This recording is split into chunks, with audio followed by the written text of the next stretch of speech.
Hello learners.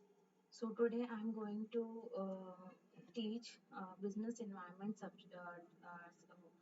topic from class 12 business studies. So let us understand the topic business environment. ये topic जो है actually important है from CUT exam also from UGC net exam also from 12th class standard also and from BBA BCom and MBA MCom. This actually topic is very much important from all the perspectives on all the for all the UG courses and PG courses. So let us understand business environment क्या होता है, business environment के features क्या होते हैं. सो आज इस video में सिर्फ हम दो ही टॉपिक कवर करेंगे, what do you mean by business environment and the features of business environment. So let's study start. So as you can see the definition of business environment, first of all understand the term business, what do you mean by business and what do you mean by environment.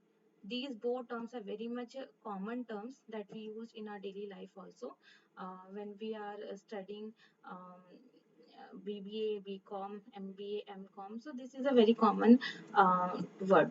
So business का मतलब क्या होता है? Business एक ऐसी activity होती है जो हम परफॉर्म करते हैं for the purpose of earning profit. ठीक है. और इन्वायरमेंट क्या होता है? इन्वायरमेंट इज बेसिकली सराउंडिंग्स, जो हमारे आसपास है वही हमारे लिए क्या है? इन्वायरमेंट है. इन्वायरमेंट को हम क्या कर सकते हैं? सिर्फ फील कर सकते हैं. ठीक है.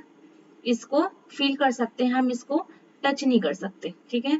अब जिस चीज को टच नहीं कर सकते तो ये क्या बन जाता है हमारे लिए? इंटेंजिबल. ठीक है. तो बिजनेस इन्वायरमेंट एक ऐसा इन्वायरमेंट होता है जिसमें बिजनेस एक्टिविटीज परफॉर्म की जाती है. ठीक है. हम क्या बोल सकते हैं बिजनेस एक्टिविटीज को, बिजनेस इन्वायरमेंट को, कि environment in which business activities are performed. Okay. So इस इन्वायरमेंट को हम क्या बोलते हैं? बिजनेस इन्वायरमेंट बोलते हैं. सिंपल सा मीनिंग है. दिस कोई ऐसा ज्यादा मुश्किल वो नहीं है, आपके पास टॉपिक नहीं है बिजनेस इन्वायरमेंट. सो डेफिनेशन से समझते हैं कि बिजनेस इन्वायरमेंट क्या होता है. तो हमने अपनी लैंग्वेज में समझा कि बिजनेस इन्वायरमेंट क्या होता है. It is a environment in which the business activities are perform. ठीक है. So it is as such is the total of all the external forces which affect the organization and operation of the business. तो यहाँ पर कहा जा रहा है कि बिजनेस एनवायरनमेंट क्या है? टोटल है किस चीज का? ठीक है. एक सार है एक्सटर्नल फोर्सेस का जो हमारी ऑर्गेनाइजेशन को और हमारे ऑपरेशंस को अफेक्ट करती है. अब यहाँ पर एक्सटर्नल फोर्सेस का मतलब क्या होता है? देखो, there are generally two types of forces. ठीक है. first is internal force and second one is external force. Simple सा मीनिंग देखते हैं कि इंटरनल का मतलब क्या होता है. Internal that is within the organisation.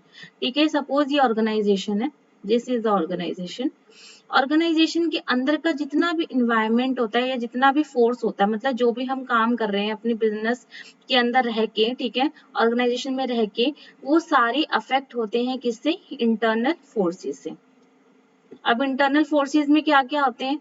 जैसे कि हमारे पास हमारा कंपनी का मैनेजमेंट हो गया. ठीक है. हमारी कंपनी के एम्प्लॉयज हो गए. ठीक है. ये सारे हमारे क्या है? हमारी कंपनी के बेसिकली एम्प्लॉयज हो गए, मैनेजमेंट हो गया. ठीक है. BOD हो गया. ये सारे हमारे इंटरनल फोर्सेस में आते हैं. और जो ऑर्गेनाइजेशन के बाहर होते हैं, ठीक है, क्योंकि ऑर्गेनाइजेशन का जो बाहर का एनवायरनमेंट है ये सारा ही क्या शो कर रहा है? आपके बिजनेस एनवायरनमेंट को शो कर रहा है. ठीक है. और बिजनेस एनवायरनमेंट के जो बाहर का जो बेसिकली ऑर्गेनाइजेशन के बाहर का एनवायरनमेंट होता है इसे हम क्या बोलते हैं? External forces. अब एक्सटर्नल फोर्सेस वो फोर्सेस होते हैं जैसे कि हमारे पास गवर्नमेंट रेगुलेशन कंट्रोल हो गया. ठीक है. पॉलिटिकल पार्टी का हो गया कोई भी. देन इकोनॉमिक कुछ हमारे पास कंट्रोल है, इकोनॉमिक का कंट्रोल है, इकोनॉमिक रेगुलेशंस है, तो वो हमारे एक्सटर्नल फोर्सेस में आ जाते हैं. ठीक है. अगर कोई टेक्नोलॉजिकल फोर्स है, मतलब कोई टेक्नोलॉजिकल अपडेशन हो रहा है मार्केट के अंदर, that is also external forces.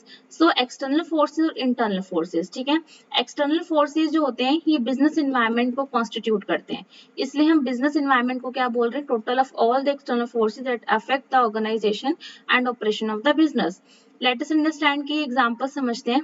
कि बिजनेस एनवायरनमेंट क्या होता है, जैसे कि Indian technology is quite different from the technology of Japan. Obvious ही बात है कि इंडियन टेक्नोलॉजी अलग है जापान की टेक्नोलॉजी से। अब कैसे अलग है, अलग इन द सेंस वो अलग क्यों है हमारे से, ठीक है, क्योंकि हमारी जो कंट्री का टेक्नोलॉजी नो हाउ है वो डिफरेंट है दूसरी कंट्री के टेक्नोलॉजी नो हाउ से, ठीक है। तो हमारी कंट्री का जो एनवायरनमेंट है जिसमें रिसर्च एंड डेवलपमेंट की जा रही है वो अलग है दूसरी कंट्री के रिसर्च एंड डेवलपमेंट से। सो बहुत सारे ऐसे फैक्टर्स होते हैं जो अफेक्ट करते हैं, ठीक है, कंपनी की कंट्री की ग्रोथ के लिए, उसकी बेसिकली डेवलपमेंट के लिए।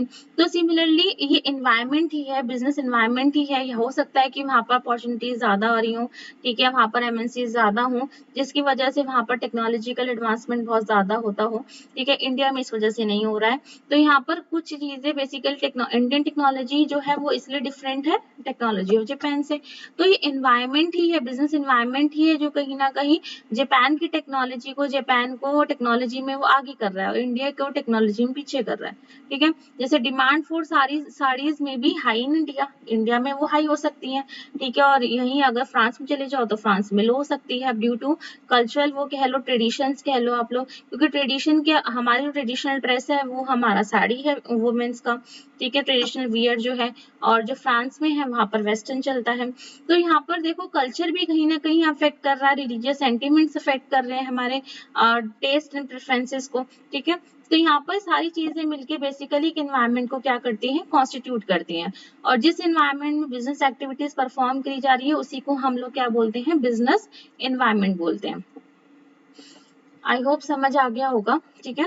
नेक्स्ट हम मूव करते हैं फीचर्स ऑफ बिजनेस एनवायरनमेंट। अब क्या क्या फीचर्स होते हैं बिजनेस एनवायरनमेंट के, ठीक है। First one is all the external forces, जैसे मैंने भी आपको डेफिनेशन में बताया। Second one is specific and general forces. Then third one is interrelation. Then next one is uncertainty. Next is dynamic. Next is complex and next and last is relativity, ठीक है। So these are the features of business environment. So let us understand one by one कि business environment के features क्या क्या होते हैं, ठीक है। ये सारे ही इंपॉर्टेंट फीचर्स हैं, इनको स्टडी करना जरूरी है, क्योंकि कहीं ना कहीं हमारे सीईटी यूटी एग्जाम के लिए, नहीं तो पीजीटी एग्जाम के लिए, नहीं तो आप यूजीसी नेट एग्जाम अगर दे रहे हैं तो उसमें आपके पास इन सभी पॉइंट से भी क्वेश्चंस बनने के चांसेस होते हैं। So each and every point is important and आपको समझना है हर एक पॉइंट की क्या कह रहा है, वो किसी भी तरीके से क्वेश्चन को मोल्ड करके उसके बिजनेस एनवायरनमेंट के फीचर्स को पूछ सकता है in the form of MCQ, ठीक है। सो लेट अस अंडरस्टैंड कि क्या होते हैं। पहले हम लोग पढ़ते हैं फीचर्स ऑफ बिजनेस एनवायरनमेंट का पहला point, that is the totality of the external forces, ठीक है। अब यहाँ पर देखो टोटलिटी ऑफ एक्सटर्नल फोर्स, मैंने आपको डेफिनेशन में बताया था अभी कि जितने भी एक्सटर्नल फोर्सेस होते हैं जो कंपनी के कंट्रोल में नहीं होते हैं, जिन पे कंपनी का कोई कंट्रोल नहीं है, उन फोर्सेज, वही फोर्सेज क्या करते हैं, बिजनेस एनवायरनमेंट को कॉन्स्टिट्यूट करते हैं, ठीक है। जैसे मैंने अभी बताया था कि दिस इज द ऑर्गेनाइजेशन। अब ऑर्गेनाइजेशन के बाहर का जितना भी इन्वायरमेंट है, मतलब जो ऑर्गेनाइजेशन के बाहर जो भी हो रहा है उसमें हमारे कॉम्पिटिटर्स आ जाते हैं, ठीक है, हमारी इंडस्ट्री आ जाती है, हमारी जितने भी गवर्नमेंट रेगुलेशंस है वो आ जाते हैं, इकोनॉमिक रेगुलेशंस आ जाते हैं, पॉलिटिकल रेगुलेशंस आ जाते हैं। ये सारे जो हैं बेसिकली ये ऑर्गेनाइजेशन के बाहर के इन्वायरमेंट को शो करते हैं, और इसी इन्वायरमेंट को हम क्या बोल रहे हैं, बिजनेस इन्वायरमेंट बोल रहे हैं, ठीक है। और बिजनेस जो है इन सभी बेसिकली चीजों से क्या होता है, हमारा बिजनेस अफेक्ट होता है, हमारे ऑपरेशंस अफेक्ट होते हैं। तो फर्स्ट पॉइंट क्लियर हो गया होगा, टोटलिटी ऑफ बिजनेस एनवायरनमेंट। और एक चीज और है, it is very aggressive in nature, because जरा सा भी अगर इनमें कोई चेंजेस आता है तो बहुत ज्यादा हमारी ऑर्गेनाइजेशन पे क्या पड़ता है, इफेक्ट पड़ता है। तो ठीक है, तो इसलिए इसको हम एग्रेसिव बोल रहे हैं, क्योंकि इनका बहुत ज्यादा मेजर रोल होता है ऑर्गेनाइजेशन के ऑपरेशंस को अफेक्ट करने का, उसकी वर्किंग को अफेक्ट करने का। Next comes is specific. कुछ स्पेसिफिक फैक्टर्स भी हो सकते हैं, ठीक है, जैसे कि आपके इन्वेस्टर्स हो गए, कुछ आपके कस्टमर्स हो गए, वो भी आपके बेसिकली बिजनेस ऑर्गेनाइजेशन को अफेक्ट कर सकते हैं। कॉम्पिटिटर्स हो गए, आपके सप्लायर जिनसे आप सामान खरीदते हैं, तो वो भी कहीं ना कहीं आपके बिजनेस को क्या कर सकते हैं, डायरेक्टली अफेक्ट कर सकते हैं, ठीक है। Then next one is interrelatedness. Interrelatedness is basically कि ये बोला जा रहा है कि एवरी एलिमेंट और the part of the business environment are closely interrelated. हर एक चीज एक दूसरे से इंटररिलेटेड है। ऐसा नहीं है कि कॉम्पिटिटर्स अलग है, इंडस्ट्री बिल्कुल अलग है, गवर्नमेंट बिल्कुल अलग है। अगर गवर्नमेंट ने जरा सा भी कुछ चेंज कर दिया है तो उससे पूरी इकोनॉमी पे भी इफेक्ट पड़ता है, उससे पॉलिटिकल पार्टीज भी इफेक्ट करती हैं, उससे इंडस्ट्री भी इफेक्ट करती है, उससे कॉम्पिटिटर्स भी इफेक्ट होंगे और उससे इन रिटर्न आपकी ऑर्गेनाइजेशन भी अफेक्ट होगी। तो यहाँ पर इसलिए बोला जाता है कि बिजनेस एनवायरनमेंट जो होता है वो इंटर रिलेटेड होता है। ठीक है, जैसे एग्जांपल देखिए, increased awareness for the health care has raised the demand for the diet Coke.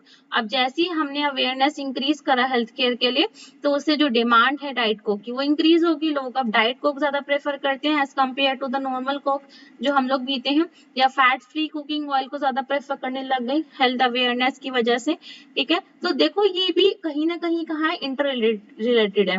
एक चीज को हम अवेयर मतलब एक चीज को प्रमोट करके हम दूसरी चीजों को साइड बाय साइड क्या कर रहे हैं, प्रमोट कर रहे हैं। तो यहाँ पर बिजनेस एनवायरनमेंट में जो भी चीज हो, जो भी थिंग्स होती हैं, जो भी चीजें हम लोग कर रहे हैं, वो कहीं ना कहीं एक दूसरे पर एक इम्पैक्ट क्रिएट करने की कोशिश करती हैं। ठीक है, next is dynamic in nature. ठीक है, next characteristic of features is dynamic in nature. Dynamic मतलब कि क्या होता है, जो बहुत जल्दी जल्दी फ्रीक्वेंटली चेंज होता है। ठीक है ना, या फिर आप कह लो कि आप कीप्स ऑन चेंजिंग, ये हमेशा चेंज होता रहता है। ठीक है, अब इन्वायरमेंट है, जैसे हम कहते हैं कि हमारे यहाँ मौसम तो एक नहीं रहता, ठीक है, वो बदलता रहता है टाइम टू टाइम। इसी तरीके से हमारे यहाँ का जो बिजनेस एनवायरनमेंट है वो भी क्या होता रहता है, बदलता रहता है। ठीक है, अब हमारे यहाँ का ले लो, इंडिया का ले लो, चाहे किसी भी कंट्री का ले लो, तो बिजनेस एनवायरनमेंट कहीं ना कहीं उसका जो नेचर है वो किस टाइप का होता है, डायनामिक इन नेचर होता है। ये चेंज होता रहता है। अभी चेंज कैसे होता है, ठीक है, जैसे कि कोई भी कस्टमर के टेस्ट, जैसे कस्टमर्स हैं उनके टेस्ट एंड प्रेफरेंसेस चेंज हो गए हैं, या कोई नया कॉम्पिटिटर आ गया आपके मार्केट में तो चेंज आ जाएगा एकदम से, कोई नई टेक्नोलॉजी आ गई तो चेंज आ जाएगा। ये सारे इन्वायरमेंटल चेंजेस हैं जिसकी वजह से हमारा जो बिजनेस एनवायरनमेंट है वो कीप्स ऑन चेंजिंग होता रहता है। ठीक है, it is a dynamic in the sense it something which is very new today. कुछ भी आउटडेटेड हो जाता है यहाँ पर, ऑब्सोलीट भी हो जाता है कुछ टाइम के लिए, और नया नया कुछ ना कुछ उसमें आता रहता है। जैसे कि हमारे पास चले बचपन में हम लोग ब्लैक एंड व्हाइट टीवी देखा करते थे, ठीक है, अब वो रिप्लेस हो गए किससे, कलर्ड वन से। तो टेक्नोलॉजी एडवांसमेंट हुआ, टेक्नोलॉजी में चेंज हुआ, उसकी वजह से डिमांड में चेंज हो गया, उसकी वजह से लोगों के कस्टमर के टेस्ट एंड प्रेफरेंसेस चेंज हो गए। तो यही हमारे पास क्या है, बिजनेस एनवायरनमेंट का नेचर शो करता है that it is dynamic in nature. और बिजनेस इंटरप्राइजेस को भी बेसिकली अलर्ट रहना पड़ता है, अडेप्टेबल रहना पड़ता है इन सब चेंजेस। अगर वो चेंजेस नहीं अडॉप्ट करेंगे तो उनका ऑर्गेनाइजेशन कहीं ना कहीं पीछे रह जाएगा, और जो बाकी जो कॉम्पिटिटर्स हैं उनके वो आगे आ जाएंगे। Next point is uncertainty. Uncertainty basically show करती है कि जो चीज होने की संभावना, मतलब किसी भी चीज की होने की संभावना में मतलब कि है या नहीं भी है। ठीक है, हो भी सकता है, वो नहीं भी हो सकता है इन फ्यूचर में। तो यहाँ पर बिजनेस एनवायरनमेंट में क्या चेंज आएगा, क्या चेंज नहीं आएगा, वी डोंट नो, हमें नहीं पता, इसलिए हम उसे क्या बोल रहे हैं, uncertain. We can not predict in advance की ये चीजें हो सकती हैं। हाँ, कहीं ना कहीं हम प्रिडिक्शन करके उसको, लॉस को या रिस्क को हम मिनिमाइज कर सकते हैं, बट कंप्लीटली या 100% प्रिडिक्शन हम नहीं कर सकते हैं। And these changes are difficult to predict, especially when environmental changes are taking place too frequently